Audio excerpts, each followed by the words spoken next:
Eduardo Cabral Menezes concluiu os seus estudos no Ateneu e, em seguida, prestou concurso vestibular para ingressar na Faculdade de Direito de Sergipe. Foi aprovado e conheceu um mundo que lhe pareceu absolutamente novo, um mundo que lhe era até então desconhecido. Primeiro, o formalismo dos estudos jurídicos à época. Final dos anos 50 do século XX, os alunos compareciam às aulas trajando paletó e gravata. O formalismo dos professores, como o seu professor de direito romano, que exigia ser tratado pelos alunos como professor Monsenhor Doutor Alberto Bragança de Azevedo. Naquele mundo, Eduardo Cabral se encantou primeiro com as aulas de direito civil e depois com o direito penal, campo que terminou sendo a sua principal área de atuação como operador do direito. É sobre a sua formação jurídica que agora vamos ouvir o relato de Eduardo de Cabral Menezes. Bom, em primeiro lugar, o fato de que agora, inegavelmente, a mentalidade era outra. Nós não éramos mais alunos de ginásio, nem muito menos de primário. O ambiente era de maior seriedade. Basta dizer que naquela época nós tínhamos a aula de terno e gravata. Nós frequentávamos a aula assim. E o professor de Direito Romano era o Monsenhor Doutor Alberto Bragança de Azevedo, que exigia que nós o tratássemos de Monsenhor Doutor. Então, era um homem excessivamente formal, nós todos nos levantávamos à sua entrada e ele dava aula como se estivesse proferindo uma palestra num seminário, uma homilia, vamos dizer assim. E o ambiente era completamente diferente. No segundo ano, como eu falei, entraram as aulas de direito penal. Eu, no primeiro ano, eu não estava muito entusiasmado até aí, porque o direito romano não tinha aplicação prática alguma. Teoria geral do Estado era uma disciplina muito teórica, isso era matéria do primeiro ano. No segundo ano, quando entrou direito civil e direito penal, a coisa engrenou. Aí eu comecei a despertar para o mundo jurídico, e aí foi que engrenei para a carreira jurídica. Meu professor de Direito Civil foi o doutor Gonçalo Hollenberg. Inegavelmente, era um grande professor. Era um professor que acendia um cigarro na hora que entrava na sala de aula e ia emendando um cigarro no outro até o final, quando jogava essa ponta pela janela. Mas era um professor que demonstrava dominar a matéria. O doutor Osmar Orafonte era o professor de Direito Penal, era um bom professor também. Daí ter me despertado o gosto pela matéria que lecionava.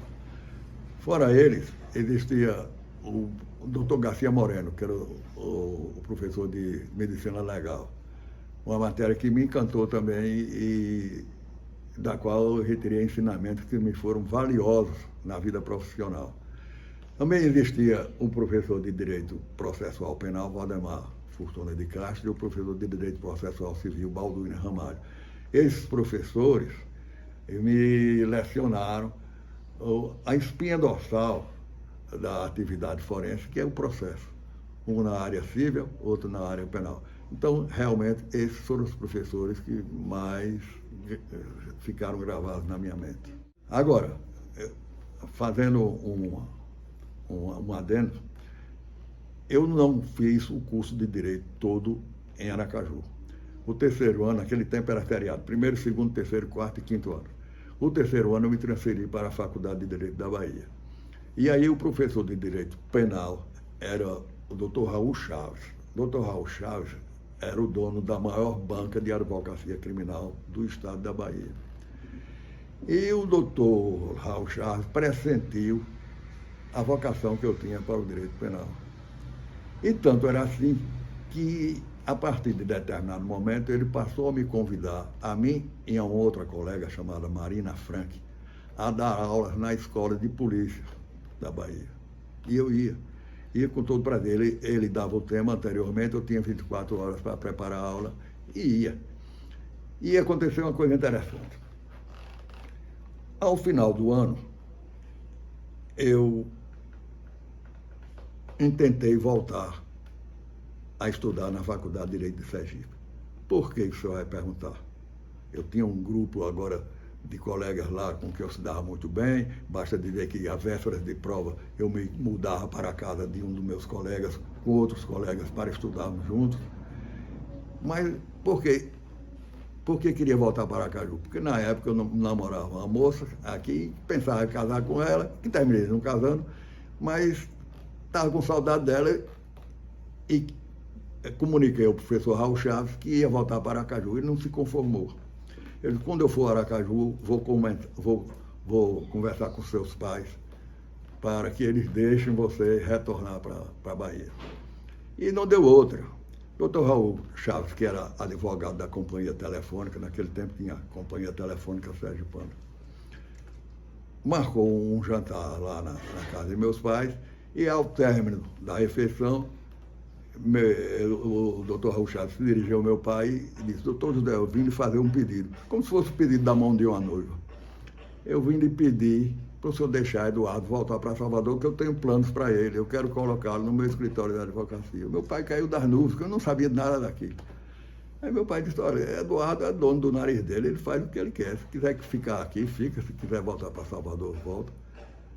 Mas eu aqui disse, não, eu vou ficar aqui, pensando nesse futuro noivado que nunca se realizou. Então, por causa disso, eu deixei de terminar o curso na Faculdade de Direito da Bahia. Colegial aqui. Mas você perguntou sobre o nome de professores que me gravaram, pressionaram. O primeiro dele é Dr. Raul Chaves. Inclusive, o Dr. Raul Chaves, toda vez que lançava um novo livro, ele me mandava um exemplar com dedicatória. Livros esses que eu ainda tenho em casa. Eu tinha um grupo grande, grupo esse que me elegeu orador da turma, porque eu fui orador da turma de 1961.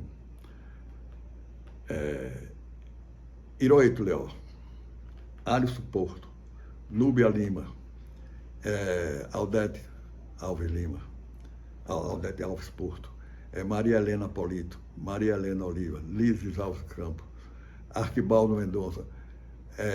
Eu poderia me estender até, se não me fosse o medo de falhar a memória e omitir o nome de algum, mas esses são alguns deles. Na Bahia, os mais próximos eram Edmundo Lima, em cuja casa nós íamos estudar às vésperas das provas. Francisco Guerra, que depois de formado foi procurador-geral do Estado no governo de Valdir Pires. Ney Serravalli, que morava na península de Itapajipe. Antônio Menezes Portugal, que esse era de Feira de Santana. Antônio Menezes Santana, morava em Feira de Santana, coincidentemente.